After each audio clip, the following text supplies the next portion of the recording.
생각해서 나침반사를 통해서 책을 냈는데, 나침반사는 우리나라의 아주 대표적인 기독교 출판사죠. 그 대표로 계신 분이 김용호 목사님이신데, 이분이 원래 우리 브래들린이에요. 그런데 이제 출판사하고 또 여러 가지 다른 전문 사역을 하면서 이제 모임에서 나가서 계시는데, 그러면서 우리 모임을 계속 변호해 주셨어요. 잘 모르는 사람들이 우리 모임에 대해서 이렇게 질문이 들어오면, 이분이 극동방송에서 지금도 방송하시거든요. 토요일날.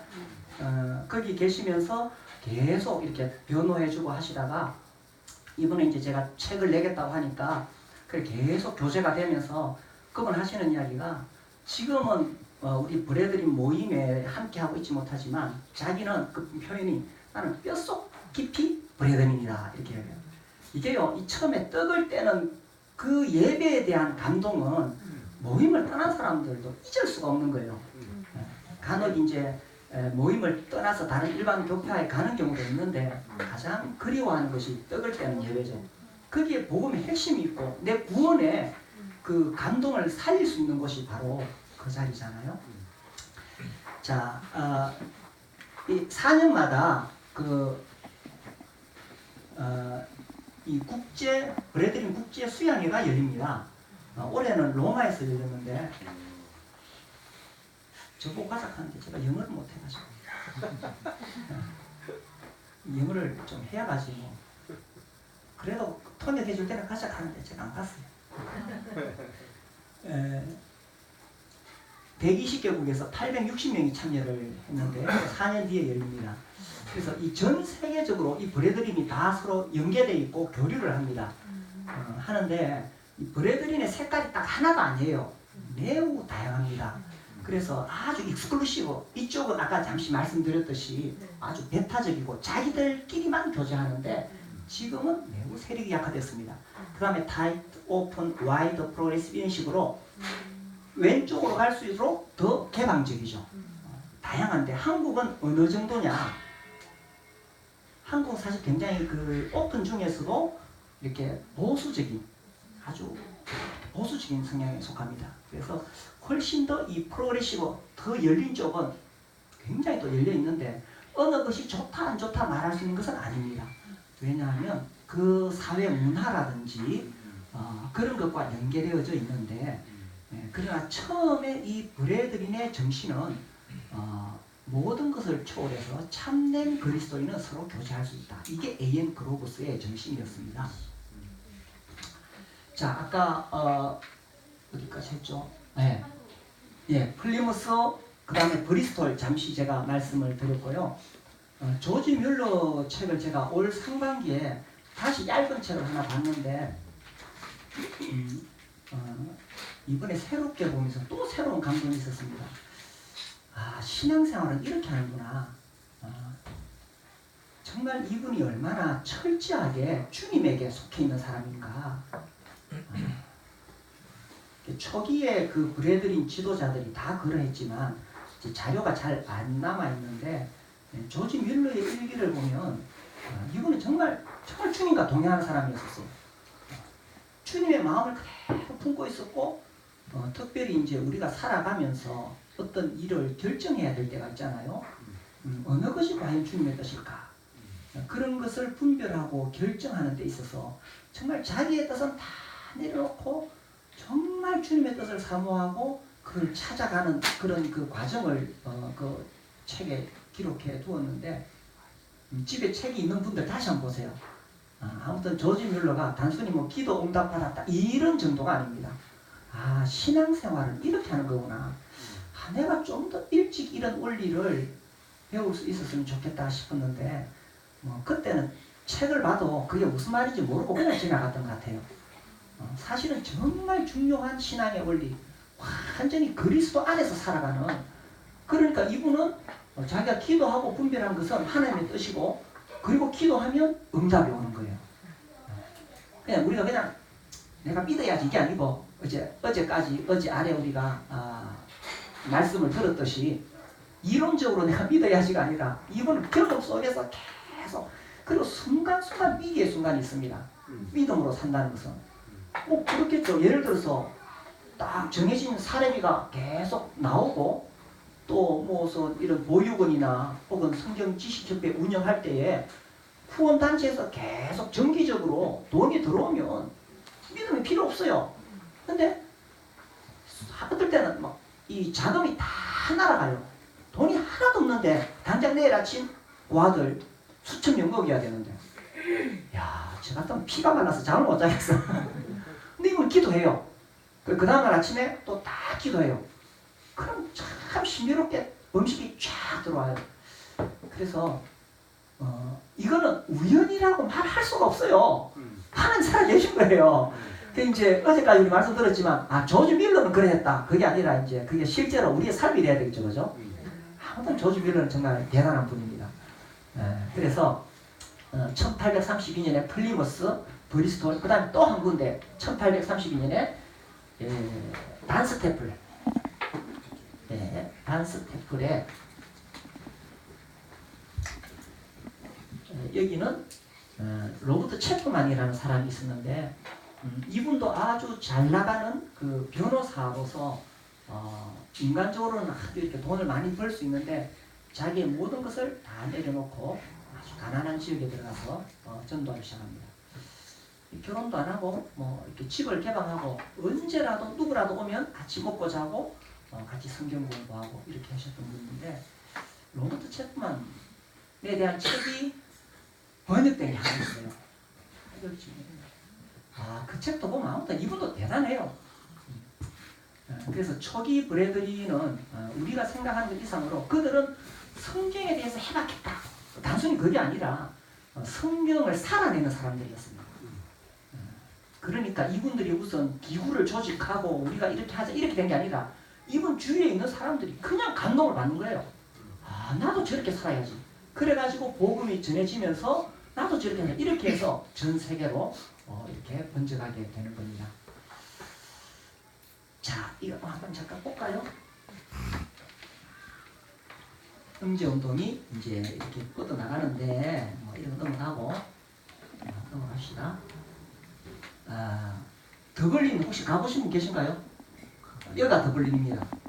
플리머스, 여가 더 플리머스, 여가 반스테플, 여가 브리스톨. 혹시 다녀오신 분 계신가요? 지금 지도에서 지금 보고 있습니다. 다음에 우리 계모 와가지고 가볼까요?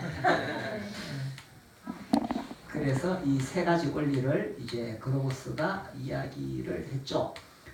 그래서 이 떡을 떼는 것 여기에 그래서 이제 이건 뭐 매주 하니까 형식이 아니냐.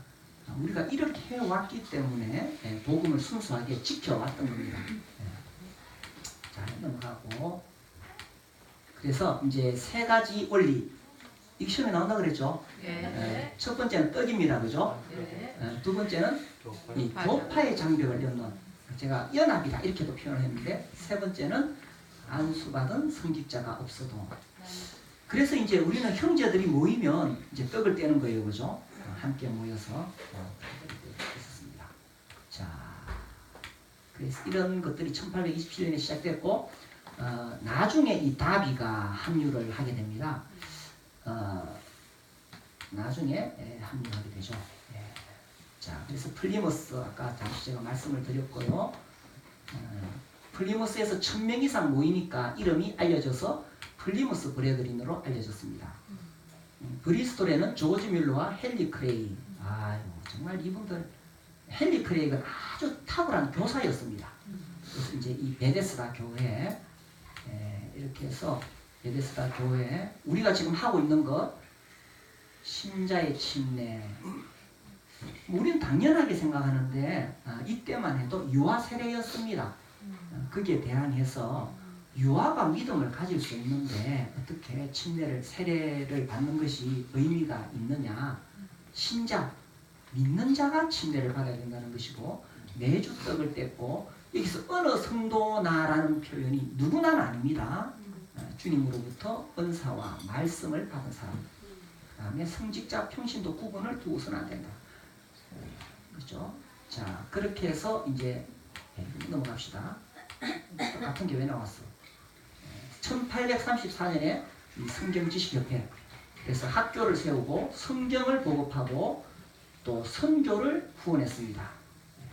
그래서 여기 뭐 46만 파운드, 또 나중에 뭐 150만 파운드, 이거를 현재의 돈으로 어떻게 환산할 수 있느냐. 제가 어떤 교회 가니까 그 환산법이 있대요. 그래서 이제 그 중에 하나가 이 당시 영국의 GDP를 계산해 가지고 요게 얼마 정도 되느냐 요걸 계산하고, 그 다음에 그 당시의 영국과 현재의 영국을 또 비교해야 돼요. 그러니까 같은 100만 원이라도 30년 전에 100만 원하고 지금하고 완전 다르잖아요. 그런 식으로 이렇게 계산을 했는데 그걸 보니까 막 너무 어마어마해서 제가 이거 제대로 계산을 했는 건가 싶은 생각이 드는데, 어쨌든 그 성경을 28만 권, 또 150만 권, 또 학교를 117개 이렇게 세울 정도 같으면 적은 돈은 아닙니다. 아주 상상 초월의 돈인데 기도를 했죠. 그 다음에 보육원, 여기 이제 150만 파운드라고 되어 있죠. 이런 것들을 이제 계산하는 방법이 있더라고요. 그래서 인터넷에 찾아보니까 이런 건물들이 나오더라고요. 그래서 한번 봤습니다. 네, 그래서 그 당시에 고아들, 요즘은 고아원 가면 신발 다 명품 신더라고요. 그죠? 옷도 굉장히 좋은 옷 입습니다. 근데 이 시대 정말 가난한, 아까 말씀드렸듯이 야, 평균 수명이 심지어 15살이다. 그냥 버려진 상태에 있었는데, 그 조지 뮬러가 이 브리스톨 오기 전에 팀머스라는 곳이 있는데, 거기서 봤을 때 그 헐벗은 아이들이 길에서 이렇게 다니는 걸 보고 마음이 너무 아팠는 거예요. 그래서 이 보육원을 세울 때에 정말 그 저 아이들을 어떻게 살릴 수 있을까 하는가. 또 하나는 이분이 생각했던 굉장히 중요한 게 뭐냐면, 오늘날 현대인들이 하나님을 안 믿는다는 거예요. 하나님 믿습니까? 우리가 어제까지 말씀드렸죠. 하나님을 안 믿는다는 거예요.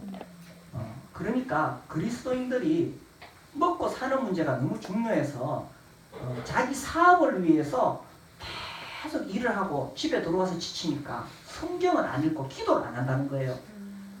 그 조지 뮬러의 일기 책에 보면 이런 이야기 나옵니다. 나중에 책 보세요. 그거 다 나와요.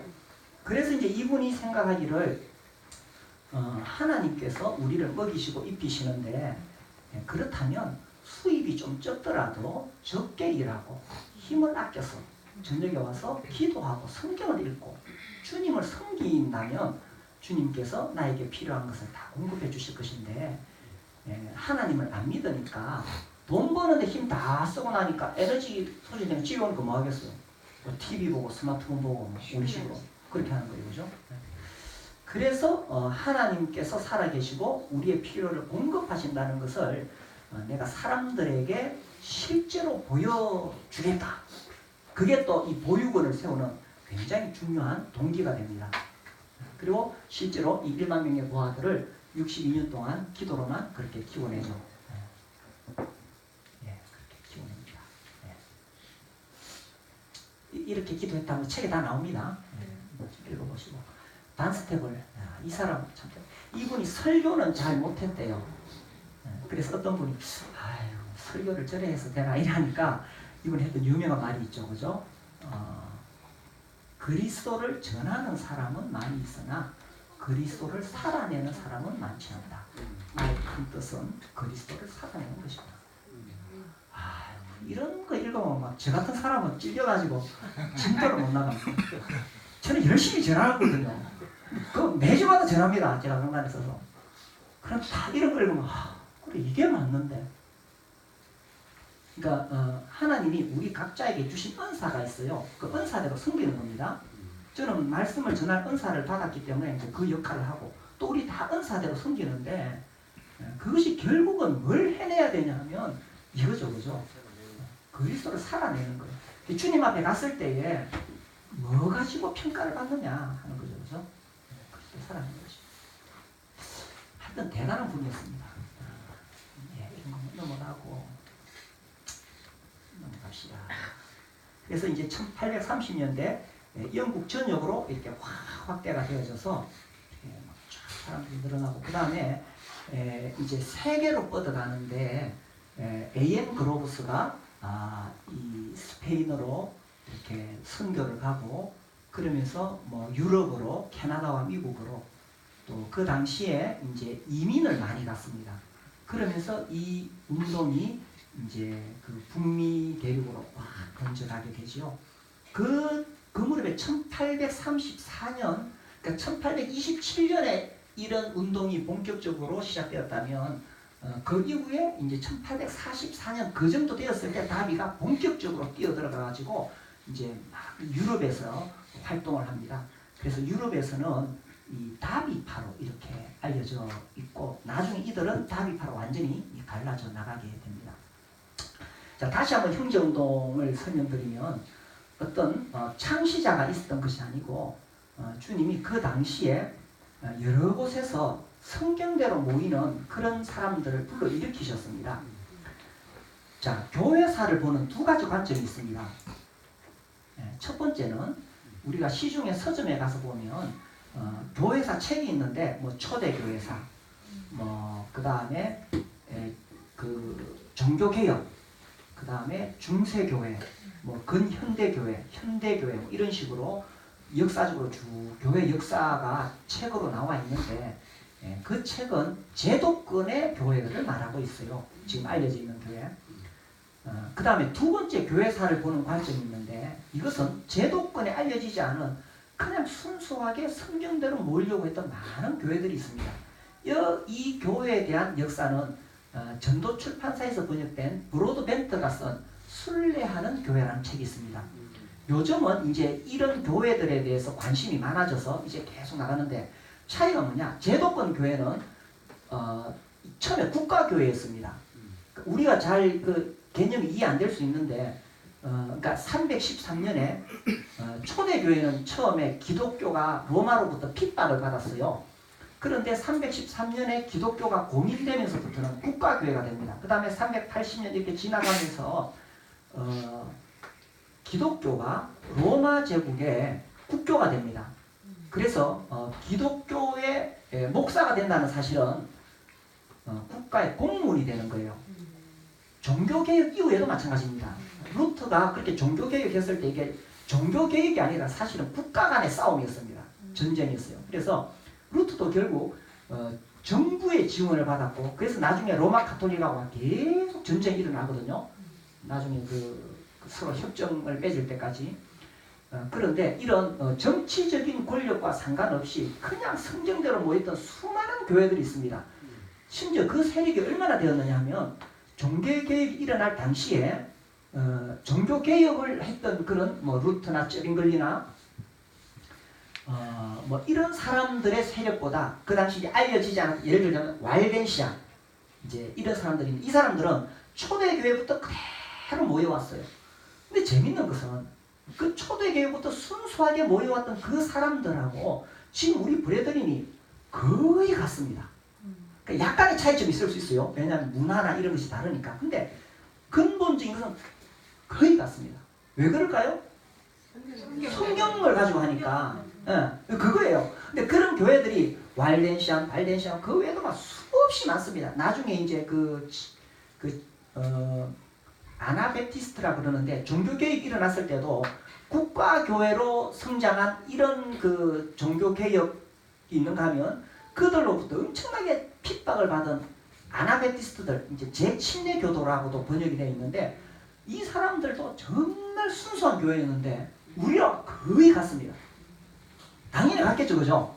당연히 같습니다. 이 사람들이 확 퍼져가면서 뭐 러시아 이런 데 막 가는데 이렇게 보면요, 그 당시 기록들을 보면은 우리하고 똑같습니다. 복음이 분명하고 형제자매라 부르고 성직자 있는 게 아니고 똑같아요. 성경이 기준이 되니까. 그래서 이 교회의 역사를 보는 관점이 두 가지가 있다. 하나는 일반적으로 알려진 제도권의 교회가 있고 또 하나는 제도권에 의해서 핍박을 받았던 순수한 교회들이 있는데 사실 우리 브레드린의 역사는 그 중간에 있습니다. 제도권과도 교류를 어느 정도 하고 있었고 왜냐하면 초기에 사람들이 다 제도권 지도자였으니까 그 다음에 그 뒤로 제도권에서 우리가 활동을 하지 않았기 때문에 또 이렇게 두 번째 관점의 그런 교회와도 유사한데 지금 이제 한국에서는 우리가 이제 제도권에서 조금씩 활동을 시작했습니다. 그래서 제가 논문도 쓰고 어쨌든 또 이제 저와 같이 활동하는 분들이 조금씩 이렇게 교류하고 이렇게 하고 있습니다. 자, 또 어디까지 갔죠? 하여튼 갔습니다. 해도 갔고, 이제 갔습니다. 이 그림은 왜 나왔지? 첫날 찍은 거네. 교회가 뭐냐? 교회는 건물이 아니죠. 어떤 조직도 아닙니다. 교회는 사람입니다.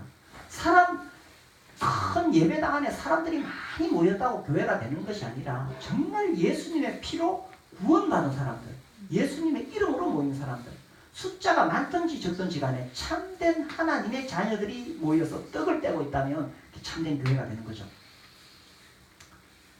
또 나왔네. 또 나왔어요. 이거 조금 설명할까요? 이제 조금 어려운 이야기 하겠습니다. 발전. 다비가 많이 알려져 있는데, 이제 1848년에 이제 두 부류로 이렇게 좋게 표현하면 두 방향으로 발전했다. 조금 이렇게 현실적으로 표현하면 분열됩니다. 그것이 이제 다비인데, 다비의 사상에 크게 두 가지 사상이 있어요. 하나는 여기 나오는 대로 신비주의적 연합인데, 그 다음에 두 번째는 파멸된 교회론이라는 겁니다. 이게 이제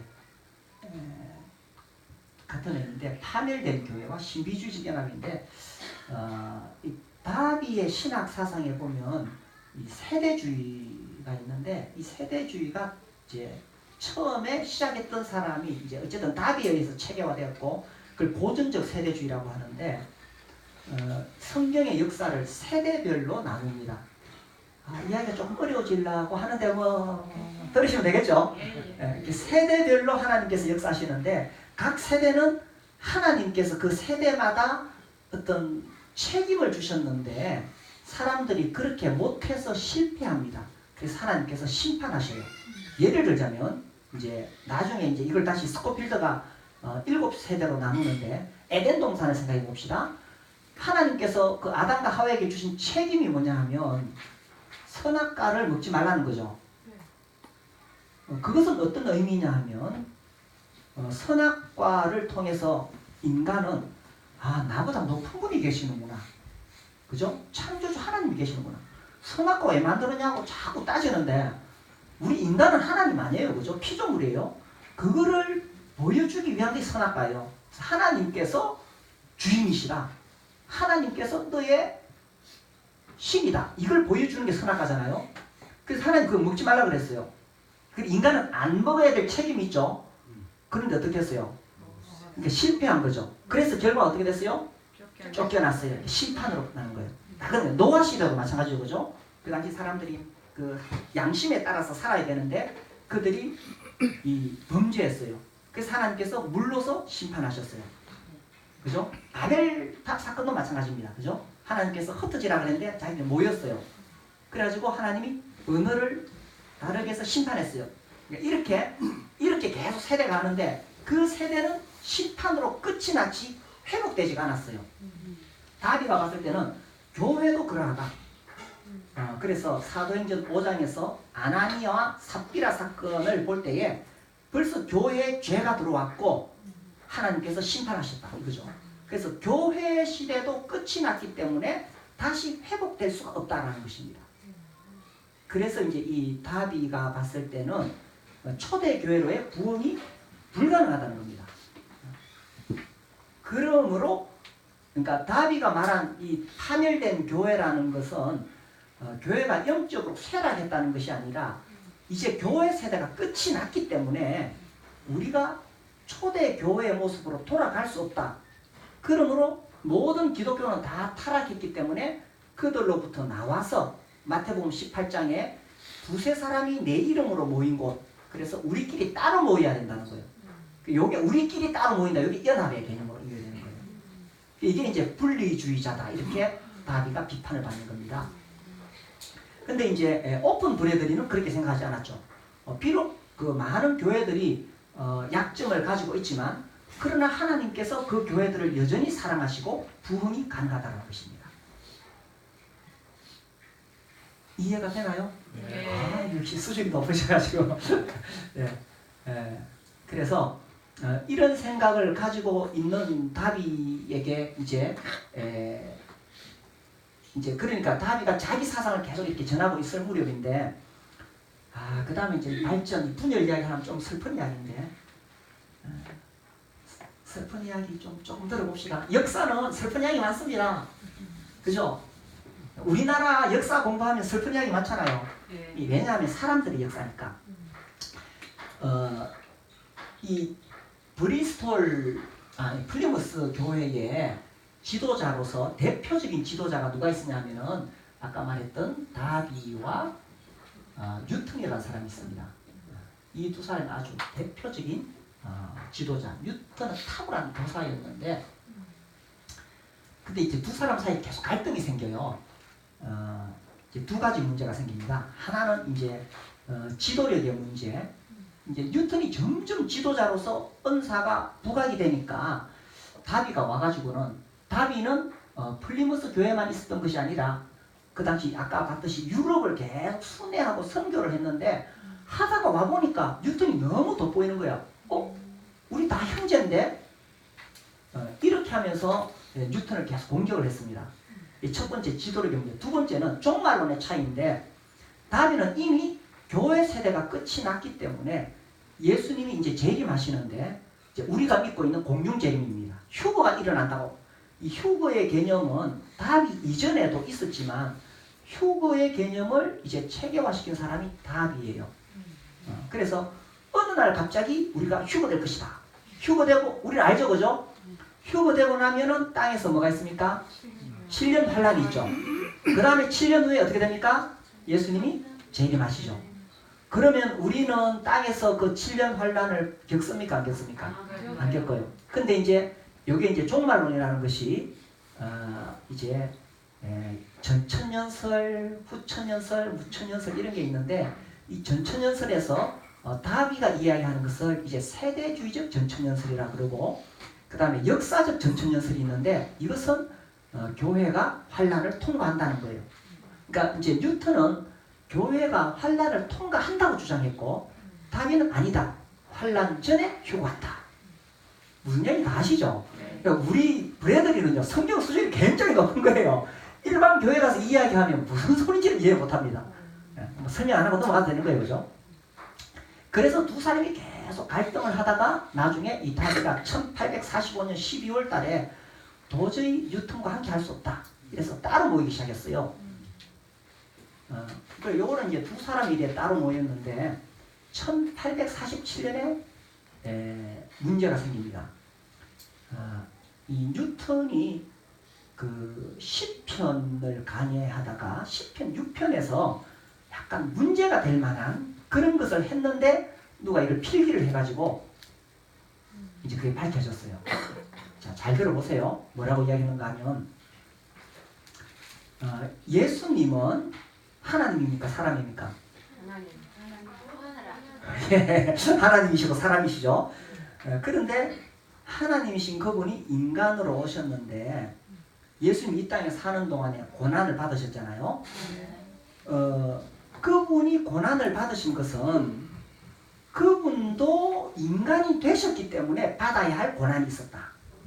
그러니까 그분도 인간이 되셨다는 것은 아담의 자손이 되었다는 것이고 그가 한 사람의 이스라엘 민족의 사람이었기 때문에 우리의 죄를 대속하기 위해서 고난을 받으셨지만 그분도 한 사람의 이스라엘 사람이었기 때문에 인간이 되었기 때문에 인간은 받아야 될 고난이 다 있잖아요. 받아야 될 고난이 있었다 이렇게 말했어요. 맞아요, 틀려요? 이때 대답 잘못하면 이단이 되는 겁니다. 그러니까 우리는 그 수준이 벌써 딱 되니까 그죠? 당장 틀려요 나오잖아요, 그죠? 아무튼 우리 브레드린의 이 수준은 대단한 겁니다. 예수님이 비록 인간이 되어서 고난을 받으셨지만 그분이 인간이 되셨기 때문이 아니라 그분이 받으신 모든 고난은 우리 죄를 대속하기 위해서 받으신 고난이죠, 그죠? 네. 우리는 그거 다 당연하게 생각합니다. 그런데 이제 뉴턴은 그렇게 말했는 거예요. 그래가지고 이제 사실 그 전에부터 다비가 뉴턴을 향해서 계속 공격했어요. 다비는 정말 훌륭한 주님의 종이거든요. 왜 그렇게 공격했는지 모르겠어. 그래서 이분이 정말 뛰어난 이 복음 전도자였고, 정말 예수님처럼 살라고 발버둥 치는 사람이었습니다. 이분이 초기에 초기에는 그 아일랜드의 신부였거든요. 근데 그 당시 이 아일랜드는 로마 가톨릭 교도들이 살고 있었어요. 칼날이라는 굉장히 가난하고 그러니까 우리가 생각하는 가난하고 다릅니다. 정말 열악한 환경에 살고 있는 그 사람들에게 이 다비가 가가지고 복음을 전해서 로마 가톨릭 교도들이 예수님 믿고 돌아오도록 했는데 얼마나 열심히 전했느냐 하면은 일주일에 600명에서 800명이 회심하고 돌아왔어요. 그 정도밖에 안 놀라십니까? 아니 제주 가령교회 한영서구교회 일주일에 600명씩 들어온다고 생각해봐요. 와. 그렇죠, 그죠? 네. 2년 동안 그렇게 했는 거예요. 이거 뭐, 그러니까 왜 그렇게 되냐? 이분의 삶이 정말 예수님처럼 살았어요. 정말 예수님처럼 헌신적으로 살았기 때문에 사람들은 예수님을 보고 성자라, 다비를 보고 성자라 그러면서 정말 자기들과 함께하면서 그렇게 지냈거든요. 그런데 이 플리머스에서 뉴턴하고 갈등이 있을 때는 계속 공격을 하면서 심지어 뭐라고 말했느냐 하면은 이 뉴턴이 사탄에 의해서 움직인다. 아이고, 아무리 그 형제들끼리 싸우더라도 그죠? 말이 심하잖아요, 그죠?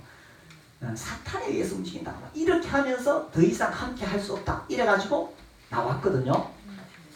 나와가지고 있다가 이제 2년 뒤에 아까 말씀드린 그 뉴턴의 설교에서 오류가 발견이 되었는 거예요. 그때 이 다비가 했던 말이, 봐라, 내 말이 맞잖아. 뉴턴이 설교하다가 실수해서 그렇게 말한 것이 아니라 내 말대로 뉴턴은 사탄에 의해서 움직이고 있다. 이랬는 거예요. 그래서 뉴턴이 내가 잘못했다. 내 실수다 하면서 막 또 이렇게 자기가 오류를 정정하는 그런 출판물을 내고 내가 이거 말하면 잘못이다. 막 이렇게 했거든요. 그럼 어떻게 해야 되죠? 용서하고 받아줘야 되는데 다비와 그를 따르는 무리들이 안 받아줬어요. 봐라, 내 말이 맞잖아. 그거는 한순간의 실수가 아니라 사탄에 의해서 움직이는 거다. 이래가지고 할 수 없이 1847년 말에 이 뉴턴은 모임을 떠나게 됩니다. 이제 거기까지는 이제 다비하고 뉴턴의 갈등이었는데 이제 그 다음 1848년도에 문제가 생깁니다. 이 뉴턴이 있었던 이 플리머스의 에버링턴가 교회인데 이 교회에 있었던 우드폴이라는 형제가 있어요. 우드폴 형과 동생, 형제가 있었는데 이 사람들이 이 브리스톨에 이사를 오게 되었습니다. 그래서 브리스톨의 베데스다 교회에서 떡을 떼게 해달라고. 브리스톨에 누가 있다 그랬죠? 조지 뮬러. 막 지역, 인명 막 나오니까 그렇죠. 그래서 조지 뮬러에게 부탁을 했어요. 그래서 이제 조지 뮬러와 헨리 크레이기 그 우드폴 형제를 만나가지고 이제 받아주기 전에 여기도 다비를 따르는 사람들이 있었는데 그들은 반대했습니다. 왜냐하면 이 우드폴 형제가 뉴턴의 영향을 받을 수 있었으니까. 그래서 이제 헨리 크레이기, 그렇다면 당신들이 만나서 검증해 보시오. 그래서 이제 그 사람들이 우드폴 만나가지고 막 질문하고 하니까 우드폴은 뉴턴처럼 그런 이상한 교리가 전혀 없어요. 그럼 어떻게 해야 돼요? 받아줬어요. 받아줬어요. 근데 이제 다비가 여행하다가 브리스톨에 왔어요. 당연히 형제가 오니까 조지 뮬러가 이제 우리 교회에 와서 말씀을 전해 주십시오. 근데 다비가 못 가겠다 그랬어요. 왜 못 오느냐? 당신들이 우드폴을 받아줬다. 다비가 그렇게 말하니까 아니 우드폴은 뉴턴하고 다릅니다. 그렇게 했지만 다비는 인정하지 않았어요. 그리고 이제 떠나가는 거죠. 그러면서 이제 나중에 가만히 다비가 보니까 이 조지 뮬러의 영향이 워낙 크니까 아까 말씀드렸지만 이게 수많은 이 브레드린 교회들이 다 생기고 있었거든요. 그러니까 이 브레드린 교회는 어떤 그 창시자가 있어서 이렇게 해보자가 아니라 하나님께서 성령을 통해서 여러 지역에서 동시에 이런 운동을 일으키셨는데 그들이 자연스럽게 이렇게 합류가 되어져요. 마치 산에서 작은 샛강이 나오고 샛강이 나와서 그것이 모여서 큰 강이 되어서 바다로 흐르는 것처럼 이 형제 운동도 그러했어요. 그래서 이게 쫙 모여가지고 이때는 이제 서로 교류가 되면서 쫙 강으로 흘러가고 있었는데 그때에 이제 많은 교회들이 서로 교제하고 있었는데 이걸 보고 다비가 공문을 돌렸어요. 이 베데스다 교회는 그 공문이 베데스다 회람이에요. 베데스다 회람에는 뭐라고 되어 있느냐? 베데스다 교회는 이 잘못된 가르침, 뉴턴의 가르침을 전하는 우드폴 형제를 받아들여서 이 뉴턴의 잘못된 가르침을 전파하고 있다 이러는 거예요. 그러므로 이 베데스다 교회와 교제하는 교회에는 나는 가지 않겠다. 무슨 말인지 이해가 됩니까? 예. 그래서 이제 그 공문을 받아들고는 전 세계에 있는 브레드린이 결정을 해야 돼요. 다비를 따라가든지 그러면 이제 베데스다 교회와 교제를 끊는 것이고 아니면은 이제 베데스다 교회와 교제하든지. 네. 어떻게 잘 이해가 되고 있나요? 네. 이 역사 이야기하면서 좀 슬픈 이야기인데 그래서 이제 이 전 세계에 있는 이런 그 브레드린이 두 부류로 나뉘시게 됩니다. 자, 여기서 이제 제가 설명을 드리고 싶은 것은 이겁니다. 자, 이 우드폴을 받아들이냐 안 받아들이냐를 베데스다 교회에서 이제 이 사람들을 받아들이느냐 안 받아들이냐를 누가 결정하느냐는 거죠. 그거를 누가 다른 데서 결정한 대로 따라가는 겁니까? 아니면 자기들이 결정할 수 있는 겁니까? 그게 바로 지역교회 독립이라는 거예요. 근데 다비는 뭐라고 생각했냐면 이제 어떻게 보면 좋은 의미예요. 교회는 한 몸이기 때문에 그 지역교회가 결정을 하면 안 되고 중앙에서 하나로 결정하면 전 교회가 다 따라가야 된다는 거죠. 이게 이제 다비의 생각이거든요. 그런데 오픈 브레드리는 그렇게 생각하지 않았죠. 우리 지역교회가 결정할 수 있다는 거예요. 그 차이입니다. 네. 네. 그래서 이제 이 우드폴을 받아들인 것에 대해서 이제 두 부류로 나뉘시게 된 겁니다. 그래서 이제 아까 말씀드렸듯이 이렇게 나뉘신 다음에 이 다비 계열의 이 스콜르시브는 그가 살아있을 동안에는 다비가 정말 이거 대단한 사람이에요. 그 영향력이. 그리고 정말 존경받았고 그러다 보니까 하나로 결집되어 있다가 죽기 1년 전에는 이제 이렇게 힘이 약해지니까 나뉘지게 됩니다. 그럼 왜 이렇게 나뉘지게 되느냐? 어떤 교리적인 차이점도 있었지만 더 큰 문제는 이제 그런 중앙에서 결정을 해야 되는데 그 중앙의 역할을 한 게 이 런던 중앙 모임이라는 게 있어요. 토요일 저녁마다 런던에서 모여서 이들이 결정해서 공문을 돌리면 쫙 전 세계가 움직이는데 근데 이제 가만히 보니까 왜 거기서 결정하는 대로 따라야 되느냐? 우리의 분별이 있는데 이렇게 하면서 이제 갈라지기 시작하는 거예요. 그러면서 이제 나중에는 이 힘이 약화되고 그렇게 됩니다. 초기에는 그 다비의 영향이 워낙 컸기 때문에 숫자가 많았는데 나중에 그렇게 흩어지면서 약화되고 그 다음에 이제 이 오픈 브레드린이 나중에는 점점 더 많아지게 됩니다. 여기까지 잘 들으셨나요? 네. 아이고 감사합니다. 잘 들어주셔서 이 다비라는 인물을 조금 생각해 볼 필요가 있는데 그분에게 긍정적인 면과 부정적인 면이 있다는 겁니다. 긍정적인 면은 아까 말씀드렸듯이 정말 주님을 사랑하고 그러니까 헤르족이라는 교수가 다비에 대해서 세 가지 특징을 이야기했어요. 하나는 그는 정말 참된 그리스도인이다. 그래서 자기의 소유를 다 그리고 예수님처럼 살려고 한 정말 훌륭한 그리스도인이다. 여기에 대해서는 아무도 이를 제기하지 않습니다. 다윗처럼 주님과 함께 살려고 했던, 그러니까 초기에 다 그랬어요. 두 번째, 교사로서 그는 정말 탁월한 교사였다.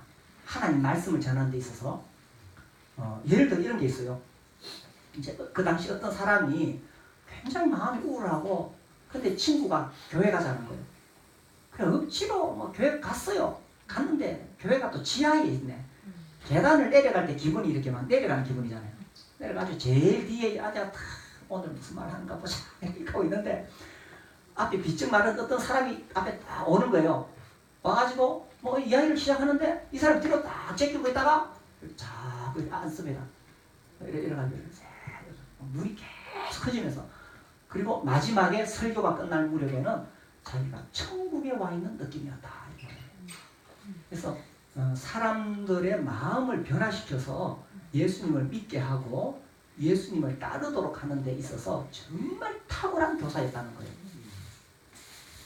이게 이제 긍정적인 면인데, 그리고 아무튼 이 다윗은 참 이 특히 가난한 사람, 연약한 사람들에 대한 특별한 동정심이 있었습니다. 그래서 늘 가난한 사람들과 함께했고 또 어린아이들 이런 일이 있었죠. 캐나다 갔을 때인가 이제 여행하는 중에 이제 다비가 왔다고 막 그 집에서 성대한 잔치가 열렸는 거예요. 다비가 왔으니까 그죠?